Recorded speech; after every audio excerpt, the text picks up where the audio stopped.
How to fix Google login Captcha loop problem. Hey everyone, welcome to our channel. In this video, we will learn how we can fix the Captcha looping problem when you're trying to log in. So without any further delay, let's get started with today's video.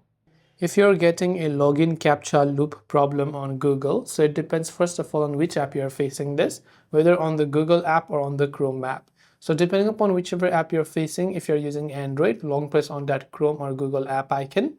Tap on this I button that will take you to the app info page. And when you're here under the app info page, go to storage usage and try to clear the cache files, and you can also try to clear the data of that app.